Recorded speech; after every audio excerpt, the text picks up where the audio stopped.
For this chunk segment, I would like you to describe all detail of the neuromuscular junction that we described and be able to recognize information related to polio, ALS, and myasthenia gravis.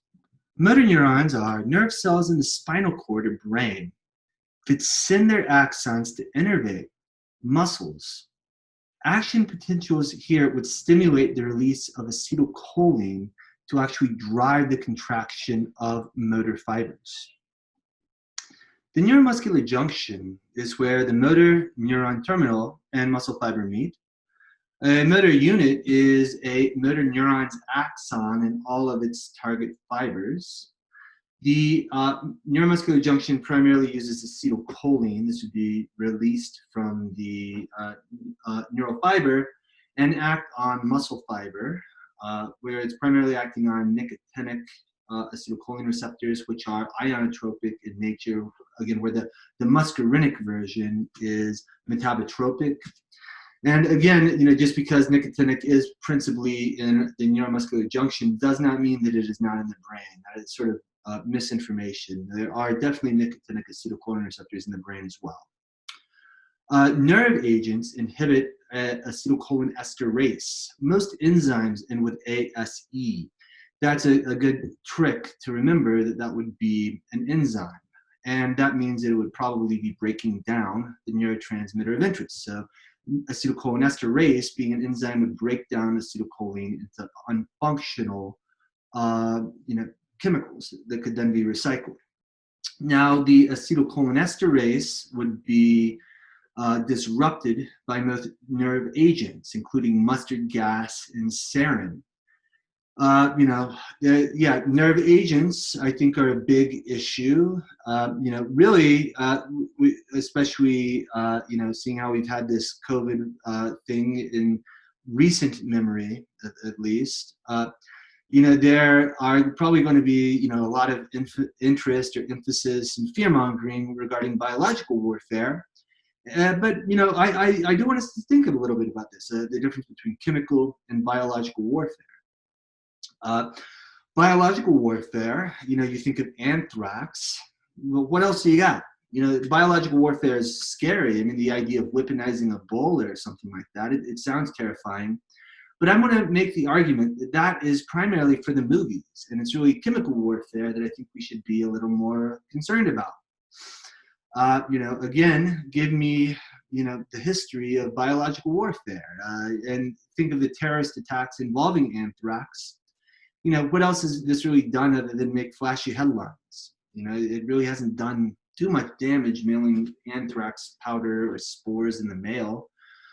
And it's difficult to weaponize biological warfare agents and very difficult to make them.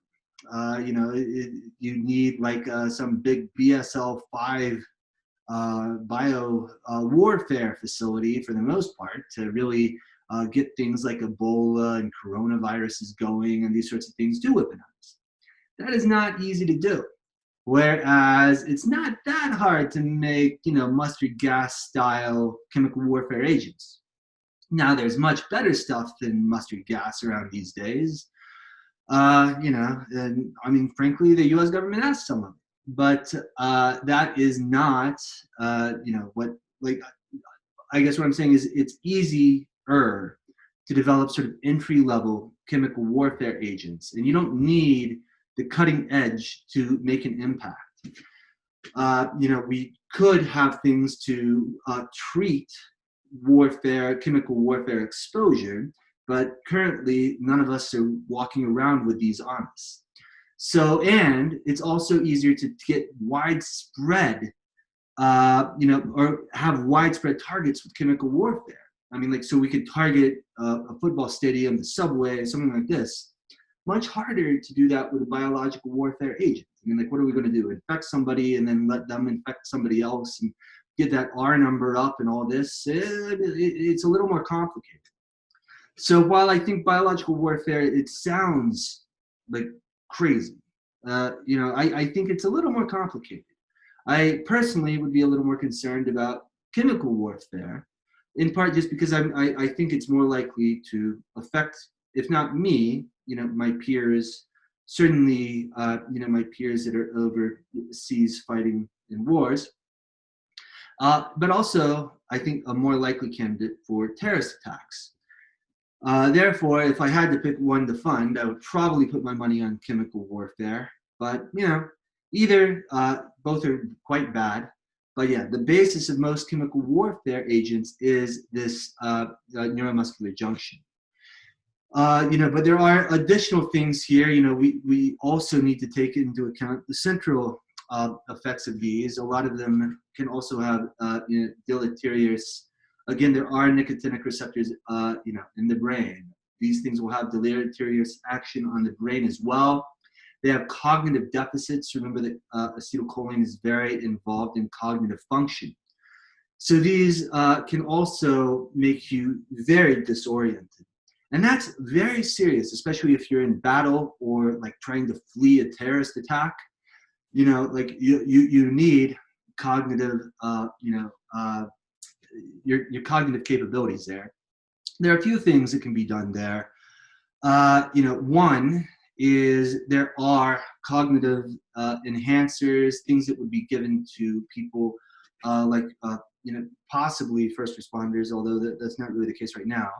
But, those that are special ops forces might be given medications that would help deal with the cognitive deficits induced by the nerve agent. I mean, it's one thing to stop seizing, that's great, but I mean, if people are shooting at you, you also need your head together to get out of there safely. So, that's the second line of pharmacological, treatment that we think of when we're talking about treating chemical warfare. But anyway, just some food for thought there, hopefully interesting to you. So there's several disorders that affect the neuromuscular junction and motor neurons that I wanted to talk about. Basically ALS, polio, and myasthenia gravis.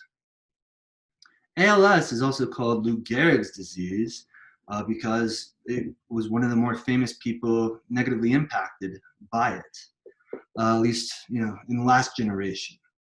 Lou Gehrig was one of the greatest baseball players of all time. His more than 14 years without missing a game, a streak broken by Cal Ripken Jr., by the way, I watched the game live, earned him the nickname the Iron Horse.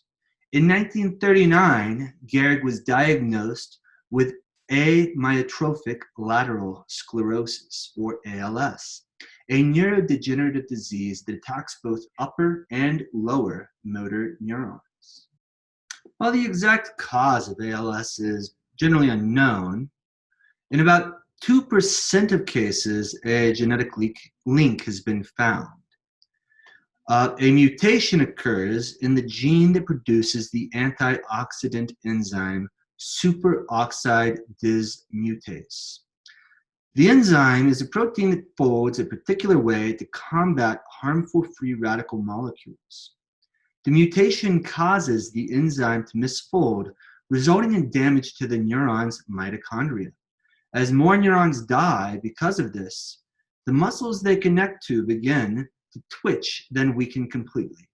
And again, I'll go back to this idea that mitochondrial dysfunction seems to be a pretty common denominator between a lot of neurodegenerative disorders. Whether it's the first domino or the second, it does seem to be pretty early involved in the process of most neurodegenerative disorders. Anyway, going back to the story here, the disease affects only motor neurons, leaving higher mental functions intact. Physicist Stephen Hawking lived, he's now dead, for well over 46 years before he died. A very rare case. Most patients do die between 2 to 4 years after diagnosis, and thankfully somebody gave this guy a computer. I mean, and I do want to say one more thing about Hawking, and I think that this is true with scientists in general, that some of the most well-known scientists aren't really the people that are discovering the most crazy things out there. Those people are typically pretty esoteric, living alone, in their sort of ivory tower. What Hawking really did was he took very complicated subjects like string theory and made it digestible. which is something that I personally try to do myself. I don't think I do as good of a job as Hawking, and I also don't write as many books as him, and I give him the great contracts that he was. But I think that that's really the magic that he did, and it is an incredibly important part of conveying academic information. I think one problem that most people have with their presentations is that they try to want to show people how smart they are. What Hawking did is just so remarkable in my mind is he took this complex material and didn't try to bring it down to your level. He wasn't always trying to go over your head with it. This is very difficult to do, especially when you know basically a different language. I mean, like sort of a more esoteric language. And I'm sure that I've already been at fault by saying some jargony terms that might be confusing to you. Now, part of this is I do want you to learn some of the language of neuropharmacology, but I shouldn't only be using this sort of esoteric language. I should be, sort of easing you into it a little bit more, which I would argue that Hawking did as well. It's not like he didn't talk about like the string theory terminology. He just was able to convey it in very general lay terms in a non-intimidating way. After struggling most of the season, Gehrig finally told his manager, "I'm benching myself for the good of the team." He died in 1941. Recently, repeated head injury has been linked to some forms of motor neuron disease, and while Lou Gehrig was hit in the head by numerous balls in his career, we might never know whether this contributed to his ALS. Regardless, ALS is a terrible disease, and researchers are working tirelessly as the Iron Horse to find treatments and a cure. So in review, ALS, or Lou Gehrig's disease, is degeneration of motor neurons and the subsequent loss of their target muscle. A mutation in a single gene called SOD1 accounts for a small percentage of the heritable cases of ALS. It's thought to actually be associated with a gain of function. Basically meaning that the body becomes very good at doing something, in this case, destroying parts of your body, quite frankly.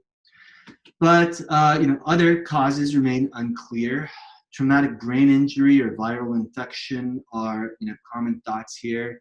Viral infection really could set off a lot of things, basically turning off and on genes.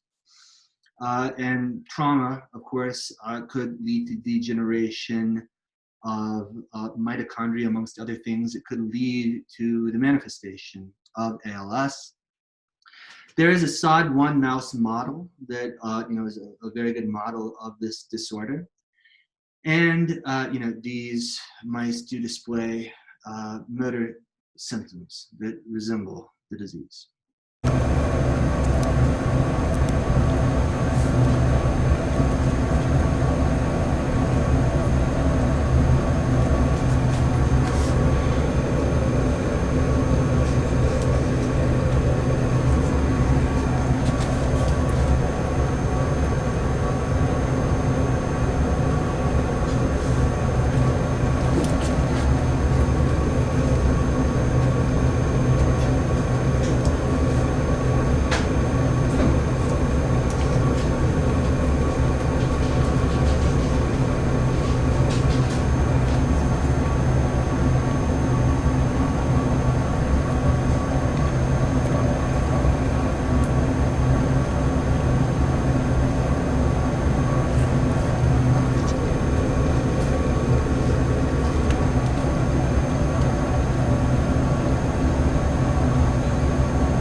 Approximately 10% of ALS cases are considered familial ALS because they are known to be caused by an inherited gene mutation. That is, they run in families. About 1 in 5 of these inherited cases of ALS is due to a damaging mutation in a gene called SOD1. which provides the instructions for the body to make a protein known as superoxide dismutase. Superoxide dismutase is normally a useful protein, working to rid the body of toxic free radicals. But the genetic alterations leading to ALS actually change the superoxide dismutase from a useful protein to a toxic one. Scientists are still investigating just how and why mutant SOD1 causes ALS. But they have strong evidence that lowering the amount of this toxic protein in the body may reduce the debilitating effects of ALS. How can we eliminate or reduce SOD1 from the body? One way could be to intercept and destroy the genetic instructions that the body uses to make that protein. These instructions, called messenger RNA or mRNA, are copied directly from the DNA found in every cell. DNA is that familiar double helix, shaped like a twisted ladder. The rungs of the ladder are made of 4 different types of chemical letters, which make up the code of life. The order of the chemicals in the SOD1 gene dictates the unique instructions the body uses to make the SOD1 protein. mRNA is like a photocopy of a segment of DNA containing the same chemical information found in the DNA. Instead of a twisted ladder, mRNA looks like half of the ladder, which has been split right down the middle of each rung. Its single chain of chemical rungs matches 1/2 of an unwound DNA helix. Once copied from the DNA, the messenger RNA molecule gets translated into protein. Scientists led by MDA grantee Dr. Timothy Miller have devised a way to seek out and destroy SOD1 mRNA so that it can no longer provide the instructions for making the toxic SOD1 protein leading to ALS. Miller and his research team at Washington University in St. Louis have designed and manufactured tiny synthetic snippets of RNA molecules called antisense oligonucleotides, or antisense oligos for short. These oligos consist of chains of just 20 different chemical units, arranged so that they will specifically match up with the unique chemical code contained in SOD1 messenger RNA. Through years of preclinical investigation, Miller's team has shown that these antisense oligos can enter the cells of the nervous system and seek out SOD1 mRNA to cause its destruction so that it can no longer be translated into the toxic SOD1 protein. Now, through the substantial funding of a $1 million MDA translational research grant, Miller is leading a multi-center Phase 1 clinical trial to test the safety and determine appropriate dosage of this high-tech drug on human patients. MDA's highest hope is that Dr. Miller's team can show that their tiny antisense oligos will prove to be a safe and ultimately effective therapy for familial ALS caused by SOD1 mutations.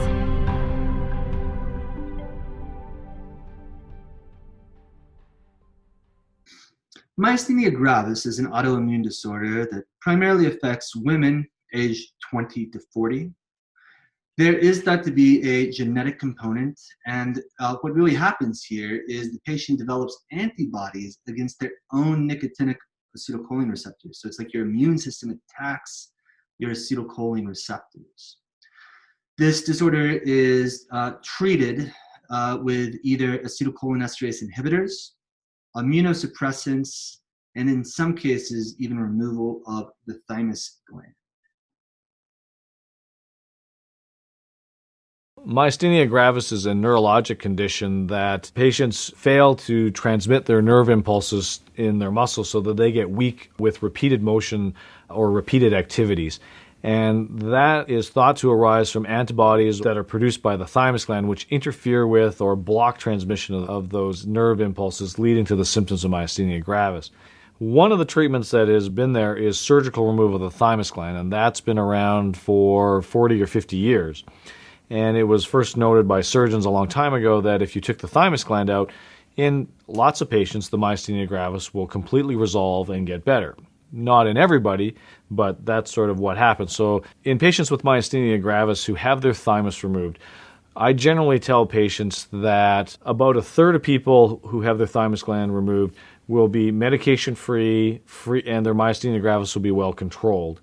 About a third of people will be on dramatically less medication, but still need some maintenance medication for their myasthenia gravis.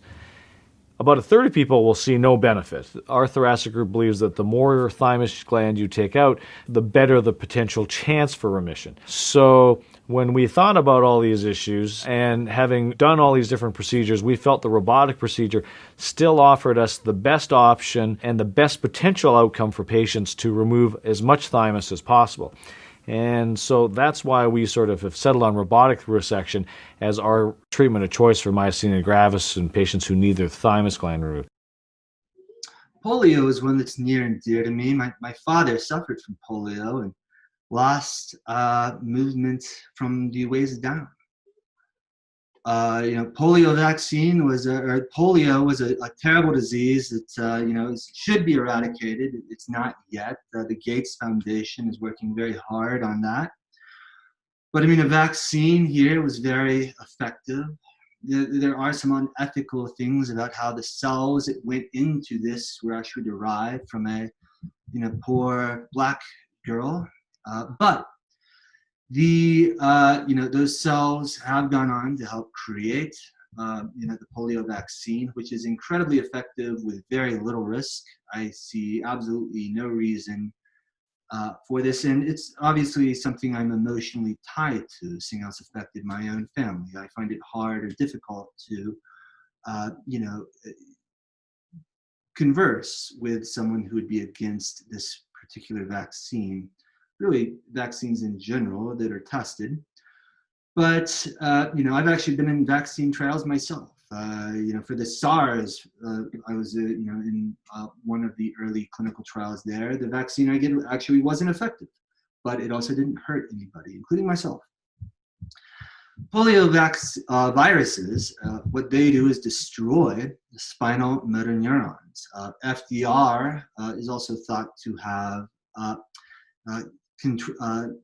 contracted polio, and it is just a horrible enterovirus that affects children. Luckily, that's one thing that didn't happen so much with COVID. It seemed to spare children, but polio seemed to really hit children very hardly. And the stories that I was told growing up were actually pretty brutal. The idea of the hospitals being filled with children, many of which were in iron lungs. If this affected the muscular junction involving the diaphragm, you stop breathing. So what they had here is the children were in these big tanks, and they just had rooms of these big metal lungs or iron lungs. It would basically alter the pressure to cause your diaphragm to contract. And I don't know. This is the world my father grew up in. Basically, you would go into these rooms, and that's where your friends, your playmates were. And basically, they were in lungs. And if you're lucky, they're there to look at baseball cards or read a book to the next day. They're not always there the next day. And that was the truth and the true story of this disorder, of the polio virus. It's a horrible thing. It should be eradicated. And the only way that we can eradicate it is to reach herd immunity by everybody participating in our vaccine programs. I'll also point out that Colorado is the least vaccinated state in the country. We frankly don't have herd immunity here, and that is incredibly frightening. While this map is from 2008, from the World Health Organization, I don't really need a new one because things haven't changed that much. We are getting closer to eradicating polio, but it still exists in parts of India and Africa. The Gates Foundation and others are, I think, doing a valiant effort trying to eradicate this horrible disease. And all we can do is take our vaccine to play a part. The polio virus, or vaccine, was developed by John Salk. Salk, gave up all money associated with it, gave up all intellectual property to basically make this freely available to the world. It was, just such an exciting time to, I think in the history of the country and the world. It's such a powerful biomedical advance. It, did admittedly have some, things that we wouldn't consider completely ethical by today's standards take place. But, it was certainly one of those just world-changing events. But there have been some backlash against the idea of vaccines based on bad science. I wanted to specifically address that here. And another one of these fun science cartoons. Millions of kids each year get immunized to protect against diseases.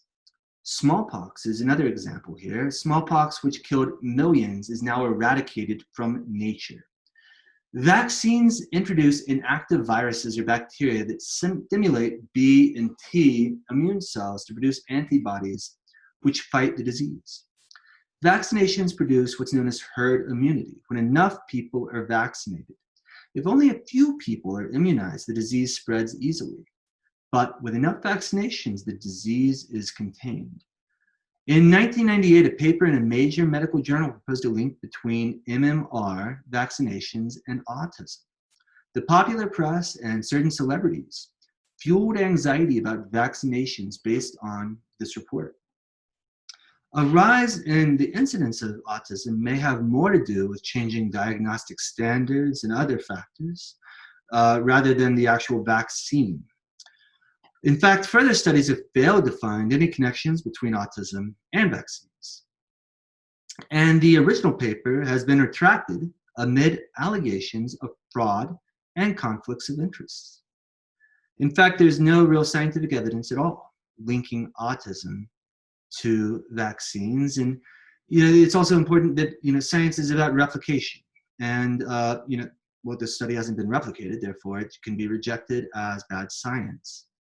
Yet celebrities are so influential in our society that more than half of Americans still suspect there's a link. Call it a case of herd mentality. The consequences are so serious. In Ireland, vaccinations dropped about 30%, resulting in outbreaks of measles and mumps that killed children. Better a sore bottom than a deadly bottom line.